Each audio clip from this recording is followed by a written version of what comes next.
the last day of TOC. It's really nice to see you here, and I'm delighted to see that, unlike traditional students, you haven't all gravitated to the back of the room, which is a good sign when it comes to engagement. So generally, I've been coming to and moderating at TOC for a number of years now, and the program has always been quite traditional in terms of we looked at the hardware, the cranes in the ports, we looked at the software, we look at energy costs and systems and automation. So, and it's very rare that the industry actually stops to talk about its people, and without us being here today, we wouldn't have an industry, we wouldn't have innovation, and we wouldn't be moving forward. So I think it's really important that we have this session today. It's not so much us talking and you listening. I'm going to introduce our speakers, and then we're going to go straight into a Q&A, and it's about sharing experiences of the industry. You know, what do you want from the industry? How has it been? And anything that we can do to help unlock some of the industry secrets for you, to help you with your career planning. That's really why we're here. I'm Steve, your friendly moderator, despite too many martinis last night. I started off my career, I went to nautical college when I was 16, I joined my first ship at 17, and I'd been around the world by the time I was 18, and I walked home into my local bar to meet my friends and discovered they were all still talking about the same things that they were talking about 6 months ago before I left. So I realized that my life had changed. And the good thing about the industry that we work in is that you get to work with and build relationships with people from all over the world. So it's a multicultural industry, and for me, each port would be a different country. The culture of the people that came on board would be different. And when that gangway came down and all these people came on board, you had very little time to build relationships with them and get the job done. But that's what you had to do. So you just got used to working with people from all around the world, from different social structures, and take people as you find them. And it's, for me, it's been a very rewarding career. Since then, coming ashore early, I was part of a startup team that ran a shipping line to West Africa, which was the best fun I've ever had, and spent a lot of time engaging with people in Africa, sitting with our staff in the different countries, training them, helping them develop so that they could be more effective. But for me, the best thing is the friends that you make in the industry, and you can come to a show like this and meet people that you haven't seen for 10 years and carry on the same conversation. And that network, as you go through your career, is just so important. It's not so much about what you know, it's about when something comes up, who do I know that might know something about this that I can call? And that's really what makes the big difference. So luckily, we've got 3 people here that know a lot about the industry. No talk is really complete without Professor Mabidis, and we're delighted that you're here today. We've got Carla from DP World, who many of you know, and she'll be giving us some of her inserts. And I'm delighted that John is here from Visi, who's based in Finland, and we're hearing from him about his world of automation. So that's all from me, and I'll hand over to John for his introductions. Thanks, Steve. So my name is John Lund. I'm American, as you might be able to tell from my accent. I live in Finland, and I'd just like to start by saying what I like so much about this industry is the international aspect of it. So the technology is fantastic, and just kind of the way logistics works is fascinating, but the industry has taken me all over the world. So I currently live in Finland, as I said. I've lived in Austria, I've lived in Los Angeles. I've been in the industry for 20 years, lived in multiple countries, and literally traveled every place. And I think that was one of the things that initially drew me to the industry. I've always been on the vendor side, so I've been working with technology companies, And my function, if you will, has always been some form of helping terminal operators like DP World save time and money on every transaction and to help them improve their logistics processes. Currently I work for VC, and we specialize in vision technology to help with this. So artificial intelligence for optical character recognition and different types of image acquisition to extract data from those images to push into third-party systems like a TOC, and then that helps the overall operation of the terminal. I think if there's one piece of advice that I can give to sort of the next generation, it's follow your passions, curiosities, and interests.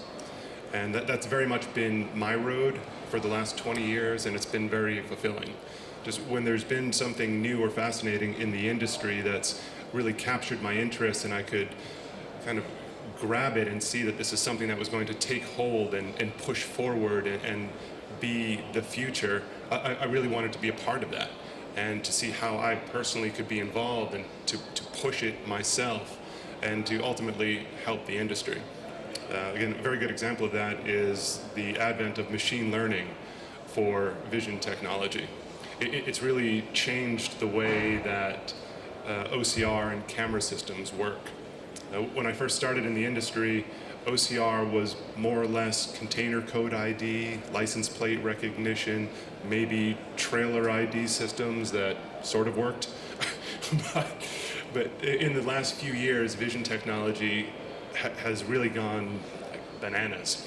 In that if there's an image and there's anything in that image, it can be standardized, it can be digitized, and then shared with a third-party system. And an example of this is automatic damage detection. So we can take high-resolution images of containers, and the system will automatically tell you if it's damaged. And 15 years ago, this sounded like something out of a science fiction movie, and now it's standard in gate transactions, it's standard in rail, it's standard on the key, which is absolutely bananas if you think about how much this technology has advanced in such a short period of time. And I'm extremely optimistic about the future, the immediate future, about some of the R&D work that we're doing and how that's going to impact the industry as well. So my thoughts to the youth coming up out of university is find something that you're interested in and find something that you're passionate about within the industry and just go crazy. Just run in that direction and explore it. And maybe it'll lead you to someplace high there, maybe it'll simply take you in a different direction to follow something else. The world of logistics is extremely wide.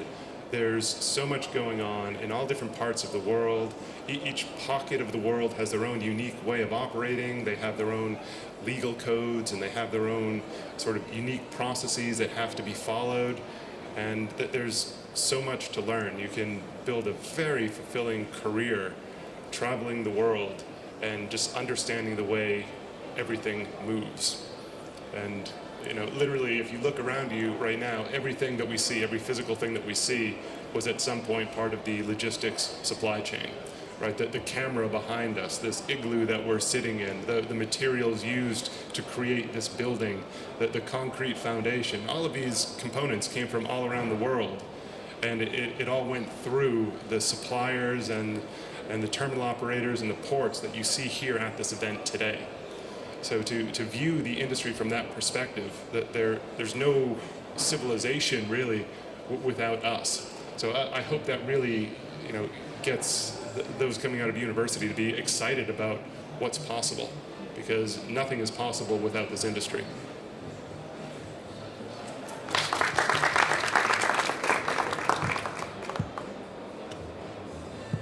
Shall I go ahead? Thank you.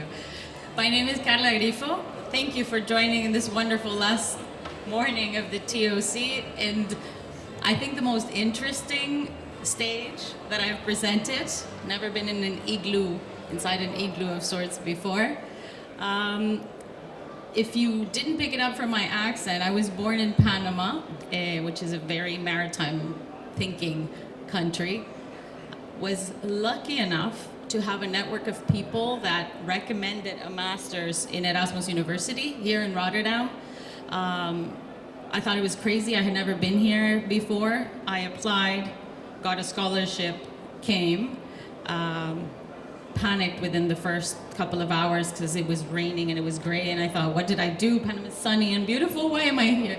But I hung in there, and I started the master's, which was brilliant because it had an array of topics, all of the industry, but things that, like you say, things that I was passionate about, things that I was absolutely not passionate about, but surprise, surprise, you have to pass all the courses, right? I then did my thesis at a brilliant company that was very small back then and now has grown exponentially, and they had a very digital simulation, emulation, change what's possible-ish mindset, which led me to the best company you can work for, DP World, which was my main customer back then. And what attracted me to it was the human aspect of it. I mean, look around the stage.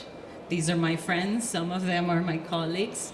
And that's what attracts me about the company is the thinking of working together. And yes, I'm going to throw the slogan of change what's possible. But the truth is, as an employee, every day you do get the opportunity to change what's possible. And the complexity of what's possible changes every day, right? So when we talk about what the next generation looks like, yes, I'm a millennial. I'm technically an elder millennial, which means I know that thing that looks like that people use for their hair is based on what used to be the cable of the phone, and I did live in a home that had a phone that looked like that. But I did experience internet, teenage years, and now we have the next thing, which is generative AI, which opens a crazy amount of possibilities. And yes, some roles will change.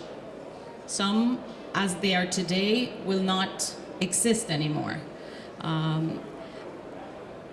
What is going to happen for the next generation? Well, the next generation is already us. In 2 years, 75% of the workforce will be millennials.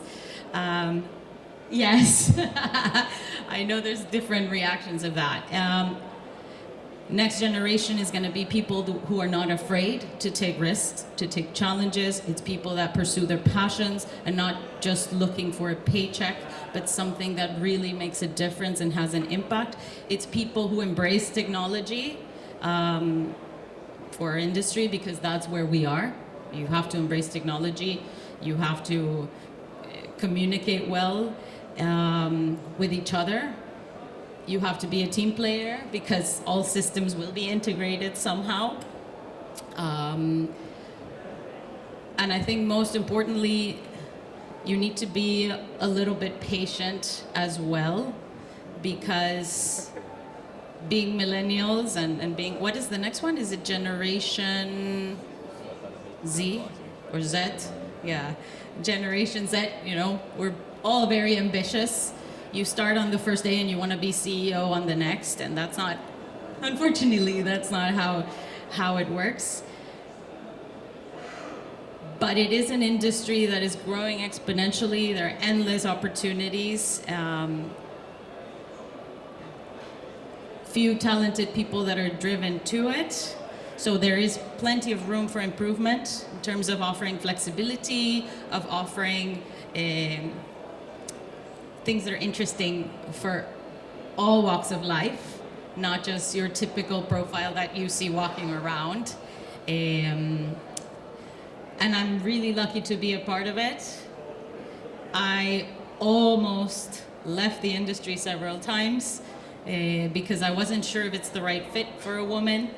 I thought maybe sometimes my ideas were a little bit crazy, but now some of them are reality, so it turns out they were not so crazy after all. So yeah, thank you for letting me be a part of this.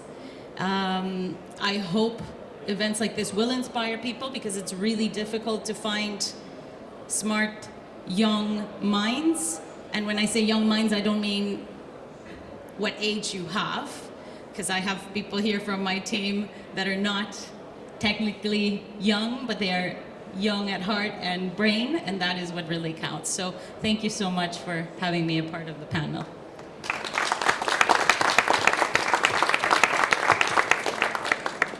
Thank you very much, Carla, and I can assure you that we're all young at heart here today.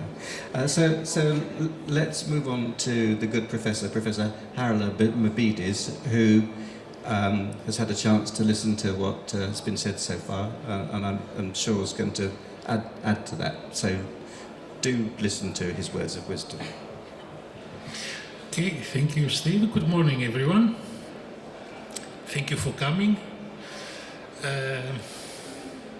By the way, my son is also millennial, and he believes that his father is totally an idiot. So I'm quite okay with this. You know, the problem is I do not remember what generation I am. They used to say that we are something like the baby boomers, Steve, but there are not so many left by now. So we have the problem of our own generation, but I took a photo actually as an introduction before we say some different things. Because I see, now this gentleman spoiled the scene because he came and he sat there, but already I had taken a photo where in the first row we have 5 ladies, and in the second row we have 5 gentlemen. So I don't know if this is by accident or it just happens, or if it is a signal that we are receiving here. Probably the latter, I think. And I understand that they are all DP World. No. Oh, okay. Then still okay. Right, now I'll try to, in let's say in 10 minutes or so, try to map and design a sort of a career path in this business, not necessarily in this business or in this sector, but in general. How do you actually go about and become a success? Like Carla, which from the beginning we were saying that she will be a success story. But she was a very young lady at that time. Now she is now she's a young mama at this, but she is still young at heart. So how do you do this? And over the years, given that I've doing this thing now for something like maybe 35, 40 years, I have produced something like 3,000 or 4,000 people in this period. Not as bright as Carla, but still. So how do you actually start? And you start with your studies, right? And actually, the important point is your postgraduate training and education, because your first degree, you are normally limited. You cannot go away from the family. It will cost a fortune, 4 years to go to another country. So the starting point would be what you do after your initial. And then it is that you are start looking for a university to do your master's or your MBA. My advice always has been that together with looking for a university master's, you should also look at the in-house company programs that major companies are offering.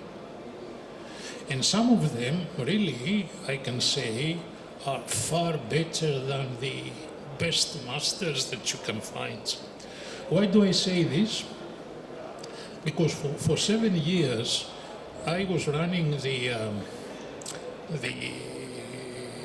We were calling it a centralized program at that time, and it was the program of NOL APL in Singapore, where Ron Widows was a very visionary person and he had money to spend at that time. So it was a master sort of for 2 years, and we were bringing the trainees from all over the world, centralized in Singapore, very bright young people, best schools, American schools, British schools, and so on. Very nicely paid, very nicely, you know, it is a flat and a car and a credit card and this and that, and, you know. And we were training them for 2 years, a full masters. It's not only that, there's many, DP World has a program, Maersk has a program, many companies have. So we look at those as well. Difficult to stay there, but is a challenge. Okay, then you look for your university. Where should I go? Do you go by the name of the university? Are you looking for a university that has a good name?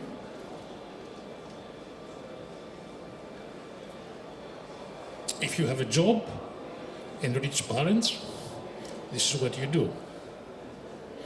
Because what really matters is that you get a piece of paper that says Harvard, that says Oxford, that says whatever. Erasmus University. Also.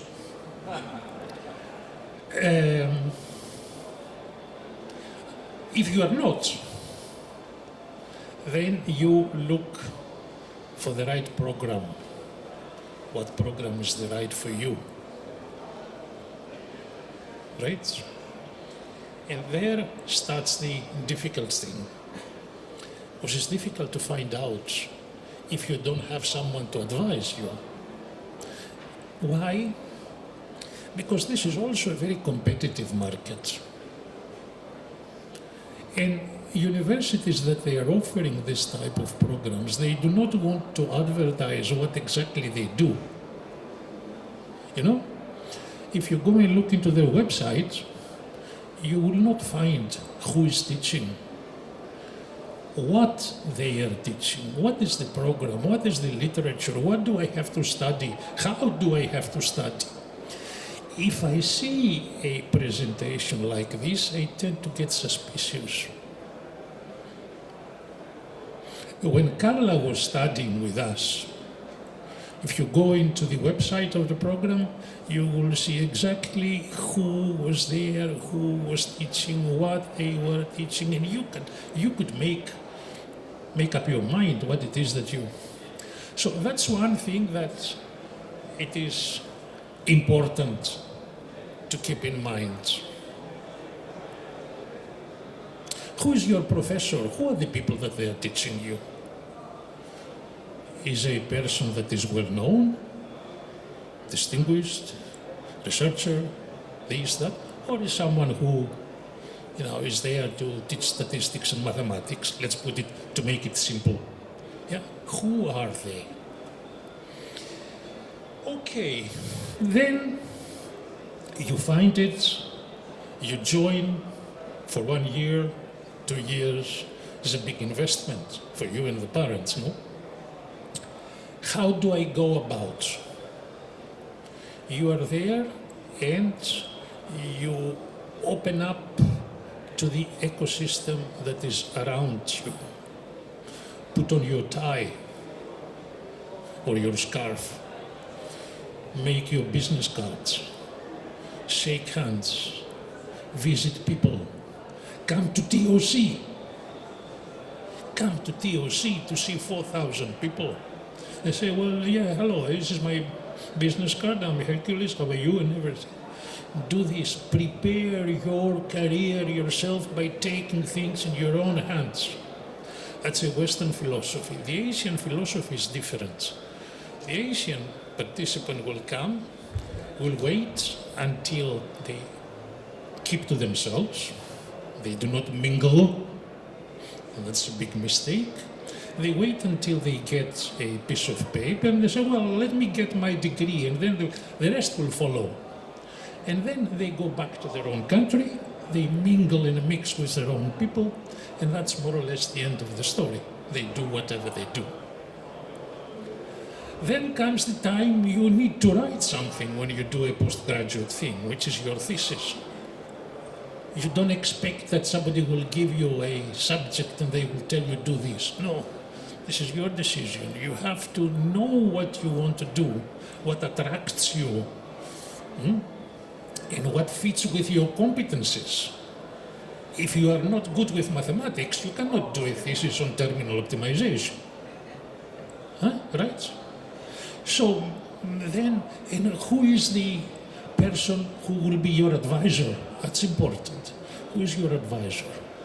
Is a person that is competent, he knows the subject, he's involved in the subject, or is a person who was doing something 20 years ago? You do this, you graduate, you finish, you start looking where to work, and you find a good place. If you are dynamic, if you are open, if you are socializing and everything, and you enter the company. You are a very competent person and a very bright person. The worst thing that you can do when you enter your company is to have an opinion, right? Or to put it differently, to challenge your boss.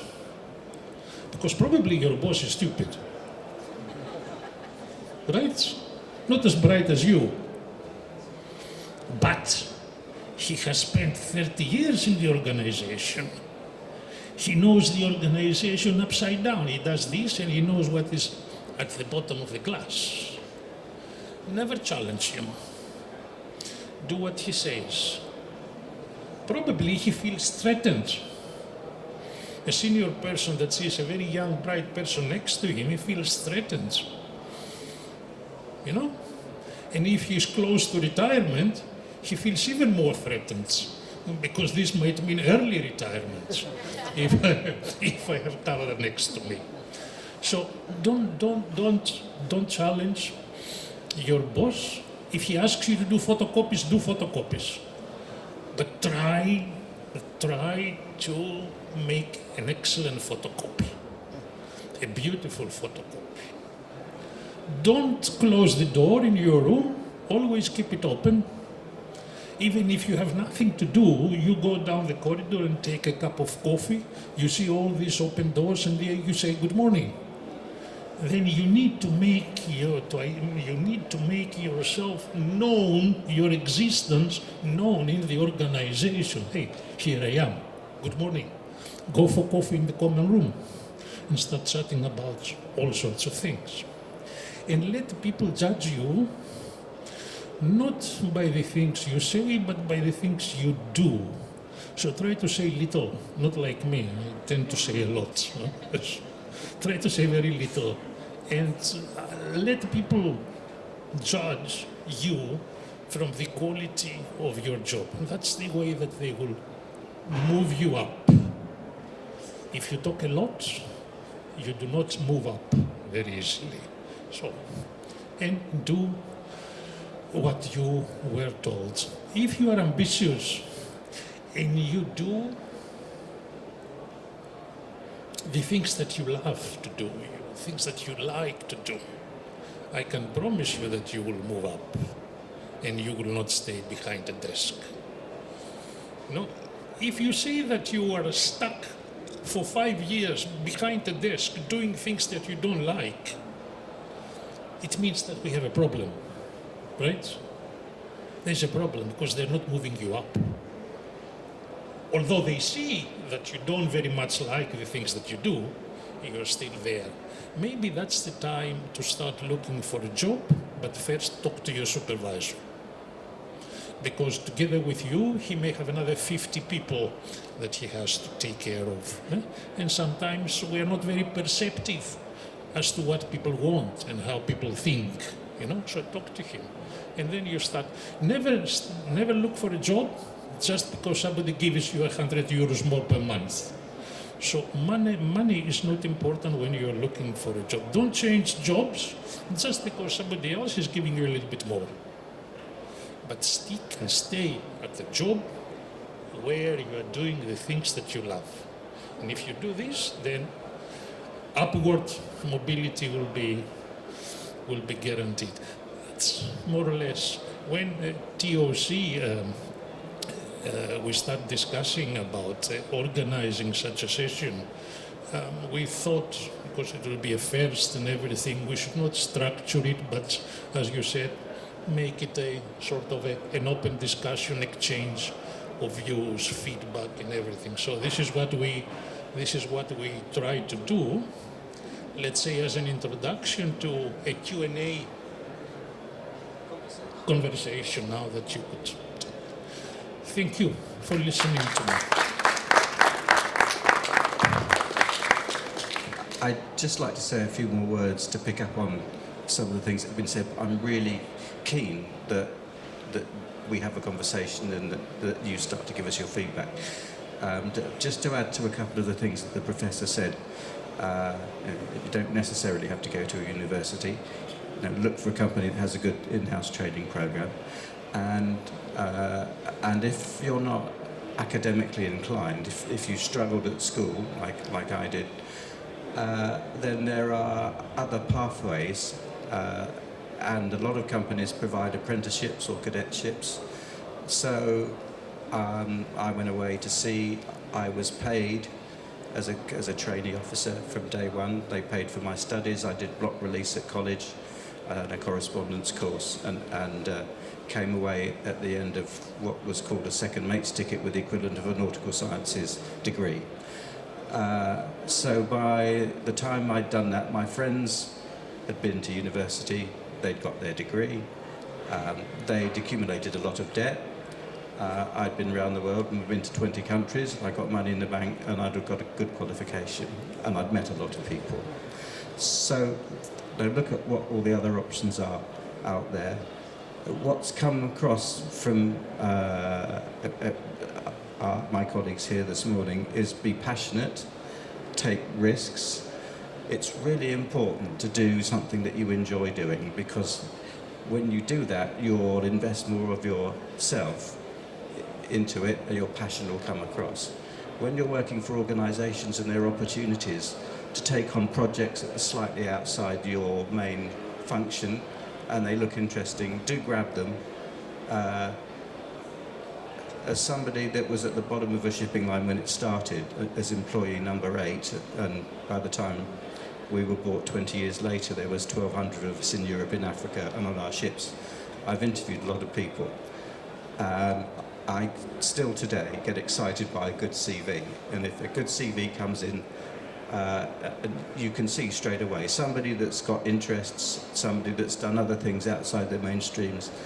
And when you're doing your degree and you're wondering what to write your thesis on, if you can do it on a subject that relates to your industry, so that it gets you out and you interview people, straight away you've already got knowledge and you've got value that the industry will recognise. I'm not sure I agree with the professor about don't challenge your boss.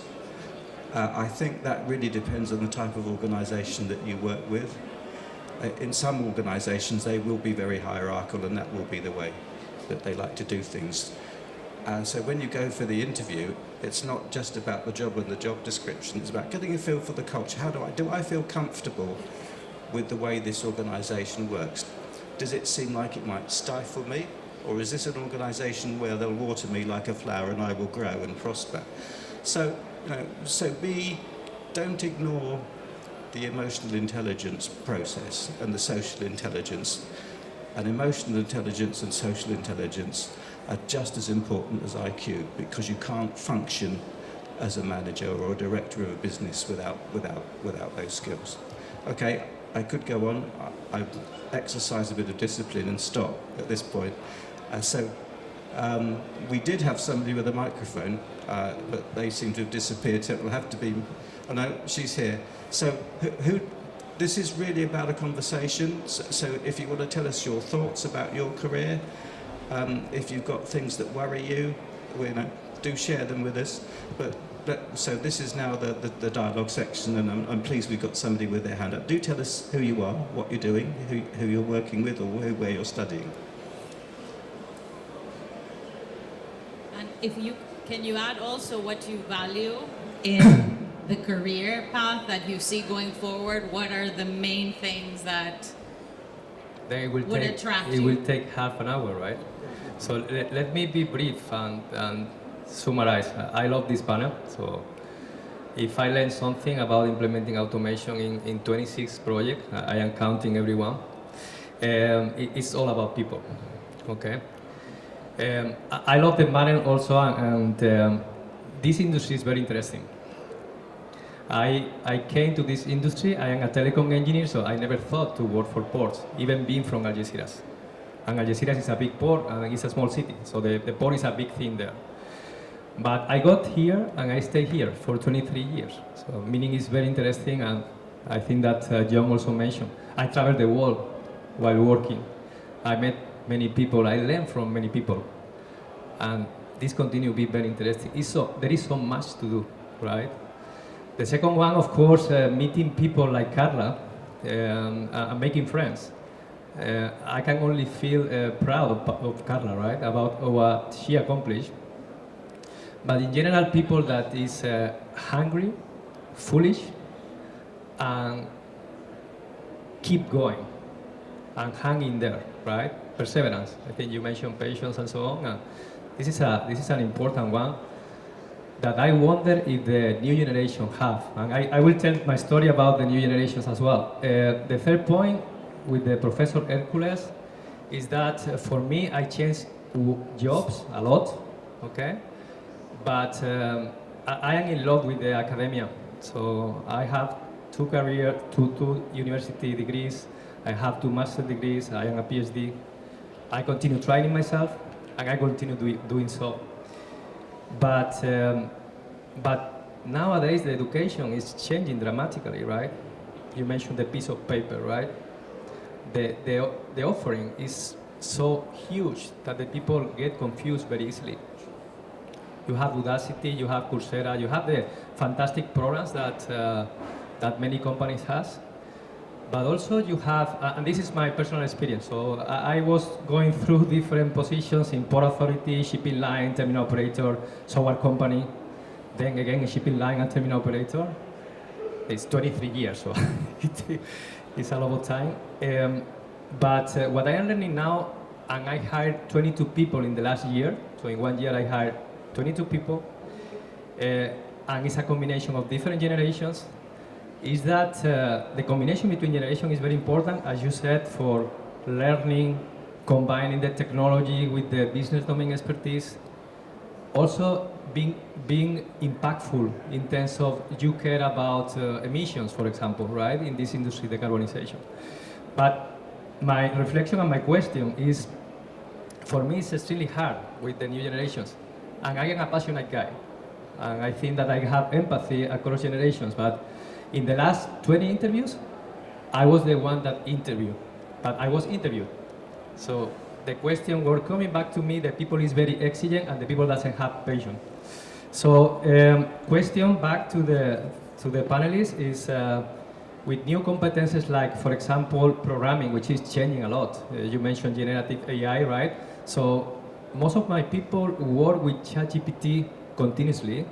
And for example, testing, we are doing now testing with ChatGPT, which is completely changing the paradigm of programming. And the other thing that I saw is that in data science and programming, I see, all my respect for the university degrees, again, I am an academic guy, but I see no difference in terms of work quality between a university degree and a bachelor degree, if you have the right attitude and you are hungry enough to learn and to push yourself every single day, right? So my question is, what are your thoughts about the new generation? Because you touched a little bit on that, but I think it's a hard one because it's not about attracting people to this industry. I think that's the easy part because, again, it's very interesting. How to retain them? That's basically my question to the panelists.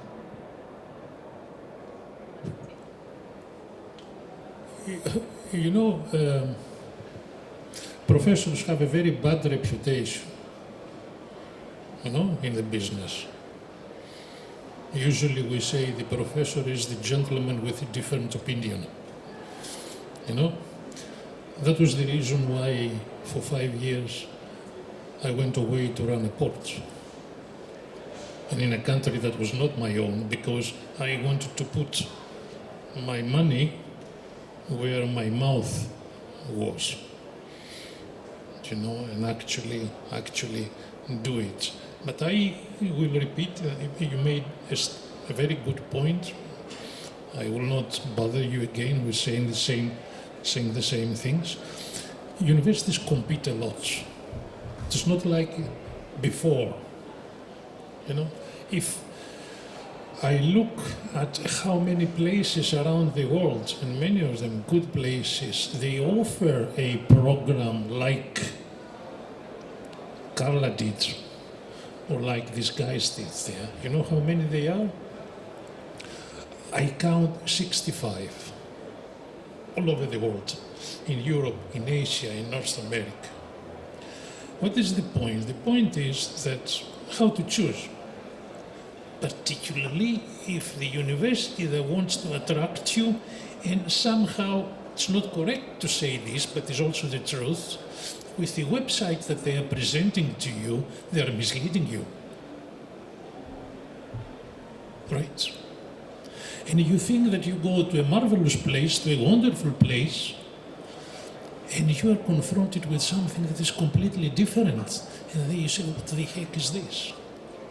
So choice is important. Then you did 2 masters, you have the experience of what I'm saying, or your research as a PhD candidate, but that's the situation. So talk to people, talk to alumni, talk to your parents, talk to an advisor. We have advisors in many countries that, they could tell you those things that you do not know, at a cost, of course, but they can guide you somehow. Now, Carla, sorry I took the word from you. You were quite eager to reply, so please. Thank you.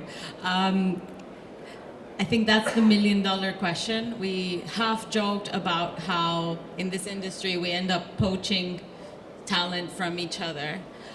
So I'll tell you practical things that I do with my team, and there are some here, so they won't let me lie.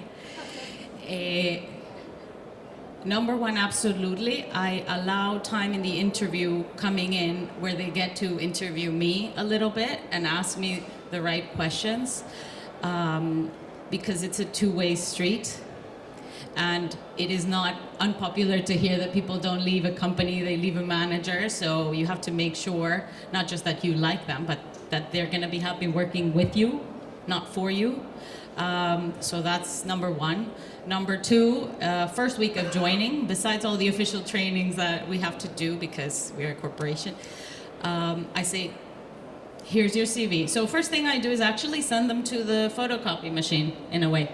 So they print the JD and I give them a highlighter and say, please highlight the things in your job description that you're passionate about, that you think you actually would enjoy doing. Flag anything that you would definitely not like doing. And of course, at that point, they already have a job and they sign. So I can't really say, oh, you crossed everything out. Oh my gosh, wrong decision, go away. So, and then I also ask them to think beyond. If there are things that are not in the job description, but in the context of the role they believe would add value to what we do as a team, and pursue that. Fast forward after the probation period has passed. So yes, there's a caveat to if you cross everything out. But jokes aside, fast forward, I like to touch base with them and make sure that mental health is considered. People are not machines. I have a lot of the software teams in the organization. So things that are tedious, that you could have a machine do it, we get a machine to do it, full stop. So we want the talented people that will think beyond, that do what the boss says, but also challenge it and propose a much better way to do it. And as an organization, we make sure we take those valuable suggestions on board and not, oh, you might compromise my job. So that's another thing, actually, and it's an unpopular opinion. I like to hire people for my team that could take my job, that make me feel challenged and question me and so on. So I think that's really important. And back to highlighting what you do, at some points you have to do stuff you don't like, right? I mean, it's not all unicorns and rainbows and butterflies. There are tedious tasks and things we have to do, but what I touch base with them is, if you have 3 projects, at least one of those at all times should be something that you're excited to wake up in the morning and go and do. So that's, I think, one of the main things. And the last thing is flexibility. There are small companies, big companies, all have different ways of approaching things in this industry. Most are quite traditional, which is, what is it, baby boomer bosses that want you to sit on the desk so they know that you're actually working. No shade, by the way. But for me, it's flexibility. It's, okay, these are the things that you want to achieve. You achieve them. I don't care if it takes you 2 hours. Hats off to you. You have the rest of the day to enjoy coffee or go home early or whatever it is, right? So it's you give and then you also get back. And all of this is because, like I said, at the end of the day, talented people are difficult to find. We're all poaching from each other, and I like to make sure that they're not leaving my team. So thank you. I hope that answered. Thank you, Carla. John, would you like to just chip in? I think the issue of retention is very interesting. So I think there are 2 aspects of it, right? There's the industry in general, retaining talent in the industry, making sure they don't run off to, whatever it might be, and then retention within a specific organization. And what I've seen over my career is that retention in the industry has actually become much easier. When I first entered the industry 20 years ago, there was this kind of old guard that was present, and they resisted technology. That was so common. I would go into a port authority, and I always felt like there was this attitude of, hey, this port's been here for 1,000 years. Like, what are you possibly going to tell me that this port has not experienced? Right? And as that generation kind of faded out, this younger crop of people coming in, Generation X, I suppose, started to understand that technology has some great applications and some great ways to be used in this institution that has existed for 1,000 years. And now what I see even more within the last couple of years is that the adoption rates in our industry for technology are really accelerating. I think logistics and transportation has historically been a very late adopter, and now we're not. We're actually on the cutting edge for some things. And I think for an industry that will help with retention, and that will also help to attract people if they understand the technology and where it can go in the future.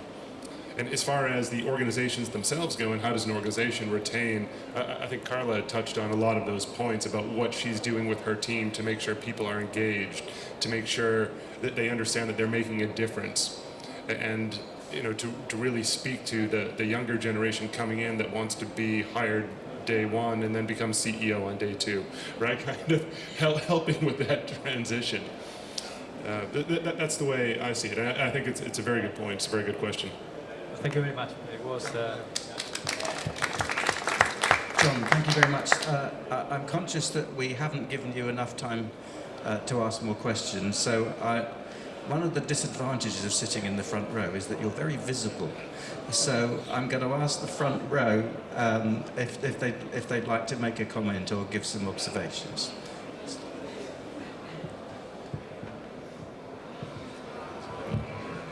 Thanks. Oh my God. Thanks for calling us out, but I have a question for Carla specifically. You've given some really great career advice in general, but I was wondering, could you give some specific advice for young women trying to enter the industry? Yikes. Why the front row? Difficult question. Patience, breathing exercises. No, so jokes aside, yes, patience, breathing exercises will change your life in this industry as a woman. Surround yourself with mentors. And I don't mean go to a professor and be like, do you want to be my mentor? Because that's kind of awkward. But do go to the coffee and find who your career heroes or role models are, and make opportunities to talk to them and ask them about things and ask them for advice. I think that's one of the most important things that sometimes can be overlooked. Talking about company programs, we have a lot of programs that cover mentorship for women, and they have certain principles that they share that in hindsight I'm like, oh, okay, yeah, that makes sense. I kind of did that. I didn't know it in a structured, formal way. But yeah, I would say find your mentors. It could be your friends, it could be your family, it could be colleagues, former colleagues, whatever it is, somebody on LinkedIn that you don't know yet. Reach out to them, ask for your advice, for their advice. And when you find a roadblock, which, trust me, there will be around a lot of corners, there's blockages and the, what was it, the guard? The old guard saying, nope, doesn't work that way, or that doesn't work. We've tried that 5 years ago and it didn't work. So then you breathe, and then you address them as calmly and confidently as you can, and you explain to them why they're wrong. That's my advice. Hi, I'm a colleague of Carla. My name is Mona. I'm part of 20X Leadership Program. They have it especially for DP World Young Generation. For now, it's for local Emiratis, but they're opening doors for others as well. Something that Carla mentioned, we have in DP World something called Mentor Her Program. So anyone who would like to have mentorship and they're seeking for advice, they can get them mentors from not just within their areas, they can be from different areas to get some kind of ideas which is not within your field, maybe it will fit your mindset. What kind of advice I would like to give it to you, something personally I had it in the beginning. So I'm kind of like very active students back in my studies, and I was working in Boeing in US for a while before joining DP World. When I joined DP World, it was different area than what I was really doing. I'm engineering background, going to logistics and maritime and ports industry. It's quite different than what they do in Boeing. So in the beginning, I was quite afraid to share my ideas and thoughts with others. I always kept having thoughts in my mind, oh, okay, maybe this idea would not fit, and maybe they will look at it as idiot idea or stupid, whatever it is. But then I started to realize, when hearing from others like Carla and other colleagues, Ala and Faiz and Khadija, and my team, which is Paul, my manager, Mohammed Rahma, etc., they when start to hear my thoughts from young generation to the others, they will accept it. So never be afraid of sharing your ideas and thoughts to others. You might gonna feel like it's not fitting, but trust me, when you share it with others, they will give you feedbacks that you can modify it in a way that it will be like one of the best ideas, and teamwork will always fit, not just for ladies, also for guys as well. So I think that is one of the things that we really need to think about. Also, I like challenging my managers and bosses, so don't be afraid of challenging others. They will not take you as a block in your career or in your mind, but trust me, they will trust you, and they will feel like, okay, you're a confident person, not just for ladies, for guys as well. Confident employee that you're gonna be excelling in your career, like Carla and John and the other sitting in this room, not just them. And I think everyone is here like excelling in their career since they've reached this level of joining TOC. So never be afraid to showing yourself to others. Yeah, if I can just build on that, I think that's absolutely correct. So I have younger members on my team, and I specifically go to them, and I want to know what they think. And if they have a different opinion than me, then that's a good thing. Because if I want to hear how brilliant I am, I'll go to my dog and ask my golden retriever, like, do I sound like a genius today, right? Like, ultimately,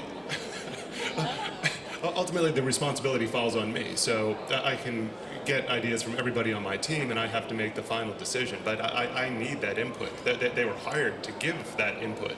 Otherwise, I don't need. Otherwise, why are they there? So, I think there's a prudent way to challenge a manager. Right. Let me try to correct this, because I sense that maybe it was not quite clear what I had in mind. And before saying this, of course, another important tip and advice is that you always smile. You always smile. You have to be serious. You don't have to look serious, but you have to be serious. Now, to correct what I said, I will borrow an expression from our American friends who have enriched our vocabulary tremendously, and I hope you will not misunderstand my French. They say, smart we like, smart us we don't.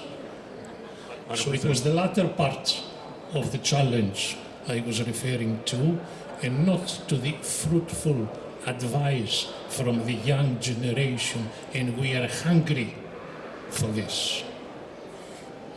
Do I make myself clearer now? Thank you. Can I give you some thoughts here? I've found the best teams for me have been a mixture of young people and more experienced people. The young people are enthusiastic. They don't follow the status quo. Well, why do you do it that way? And then grit your teeth at the answer. We've always done it that way. So it's great to have young people on the team because they challenge the status quo. They're enthusiastic. They have lots of ideas. Older people on the team may have been through that process before, and they can say, "No, don't do it like that. Try this. It'll save you 3 months of research time."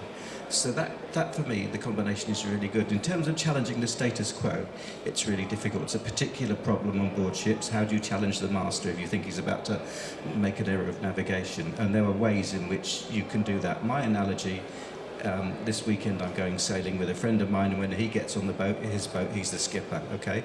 I have to do what he tells me to do.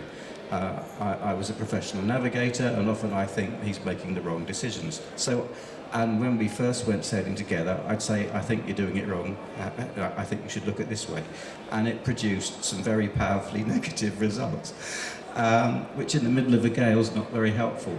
So I've learned to give him some options now. I said, "Right, look, this is where we are at the moment. I'd like to give you some options, and I'll run through 3 of them, and hopefully he'll pick the right one." But it takes the heat out of the process. If you're working in an organisation where they like the status quo, then look around at that organisation and see what's happening to its share price. Yeah? Is it actually going anywhere? If you like to work in an organisation that's growing very quickly, it may be better to start off in a smaller organisation, the sort of company that John's talking about, because through their growth you will have opportunities to progress very much more quickly than in a bigger organisation. But don't be afraid to challenge the status quo. Sometimes you have to do it privately rather than publicly. There was a question from the colleague behind. So I have a question from Ms. Carla. From what I understand, you're a MEL alumni, so I'd like to ask you, how could you aim a job after graduating from MEL using your full background without just saying that, okay, I have a master, but they don't need a person that they have a master, so I'm just going for a position, for a vacancy that's just filled with a bachelor degree. I want to ask you, how were you able to use your academic background in the fullest? Thank you. So your question was? when you apply for a job with Mel specifically as as part of your CV, how it was received or how people How did you were able to aim the job that was using also your background, not just a bachelor or a high school degree, but actually your master? So okay, how you were so getting I employed got using you, your master. Okay, I got thank you. Greek, right? Ευχαριστώ. So I think it all goes back to what John was saying. I have always, so I knew that my passion was solving problems, making things easier. Like the, Steve Jobs thing of what's the laziest way to do something. I believe that's how it should be. So you get consistency and good stuff. So I started in a terminal and I had to use a terminal operating system that was horrific. It was black screen, green characters. And this is I had a pink BlackBerry that I could, so it was like, why am I working with this tool, which is insane? And that was in a terminal. I then did my master's and I decided I wanted to keep that same thinking. I wanted to solve that problem somehow. And my thesis, when a professor says one of the most important things is what you choose to do as a thesis, he couldn't be more spot on, because that was something most of my peers struggled with. And I was just like, no, this is what I want to do. And I had my meeting and it was accepted immediately, which most of my peers had to go back and propose something else. And the company that I ended up doing my thesis in is the company that offered me a job. Even before I had graduated, is the company where I worked here for 7 years as a consultant, is the company that had DP World as its main customer, which also caused them to pull me from there. So I've always had the chance to expand on that. And lo and behold, I work side by side, and they are here with me, and Muna is part of that team. I work with the team that develops the terminal operating system for one of the largest companies in the industry. And I have a say in what the user interface enhancements need to be, and what the experience of the person in front of it should be, because that used to be me. And I want the next generation of my first steps to have a great time and stick around. So my advice, follow the passion and do everything along those lines. Oh, and find mentors that share the passion. That helps. Sorry, John, I'm conscious of the time because I know some of the panel members have got to go and we're already running over time. But I don't want to wrap up until you've had the chance to ask one more last question. So amongst the audience here, is there anything that we've said that you disagree with? No, we're talking about challenging people this morning. Have you got any particular issues of concern that you want to share with us where you think we can help? Well, I mean, this is pretty unusual. Okay. Well, it's been great to see you here. I really wish we had more time, because I feel that as we get to know each other a bit better and everybody relaxes, we could have had more of a dialogue, and maybe we'll find ways of doing that next year, and perhaps having some sort of breakout sessions where people can chat amongst themselves.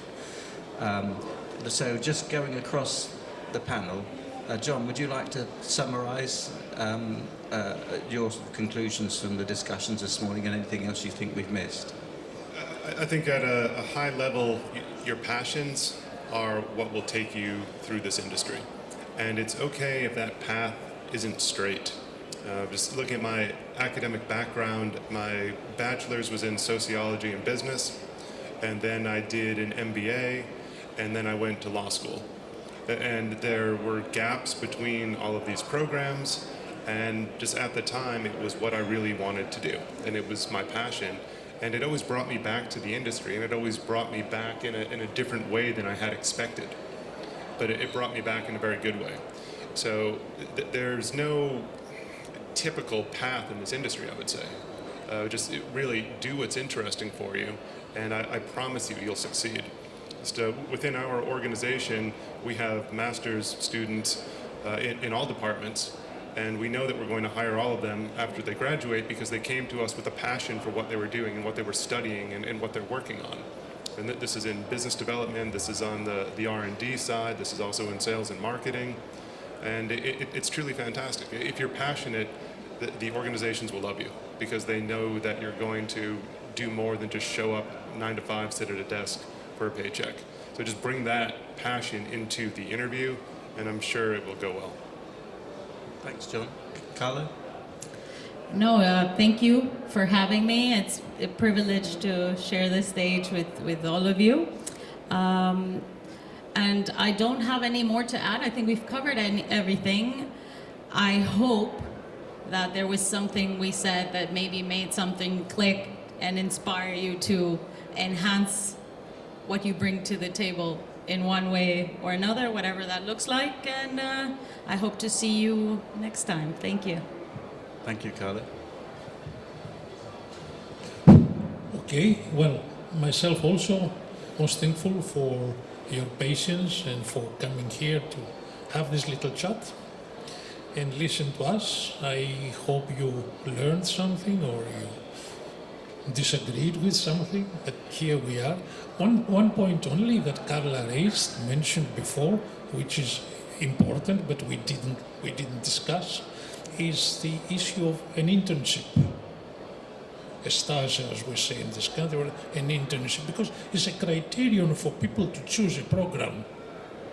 And there are programs that would guarantee an internship for you, and you know that in the summer I will have 3 or 6 months.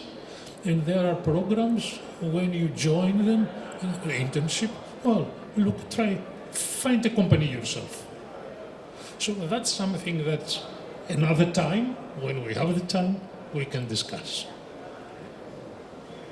So, thank you, Professor, and it's always a pleasure to have you on the panel. I feel that I can relax a little bit. So, really good to have you, the three of you here this morning. I volunteered and changed my flight so that I could be here today, and it's been great to meet you all. The things that came out was be passionate, be prepared to take risks, be prepared to challenge the status quo, but do it in a non-confrontational way. And I've discovered that it works particularly well at home with my wife. We've talked a little bit about networking and the importance of networking, and that the process starts from the time you go to university or you leave school.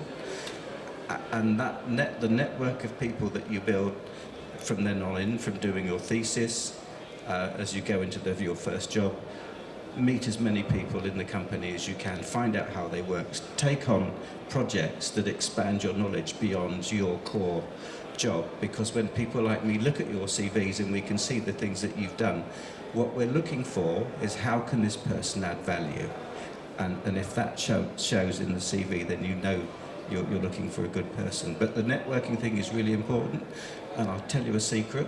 The reason I moderate at TOC is because it helps my networking. So thank you all for coming today.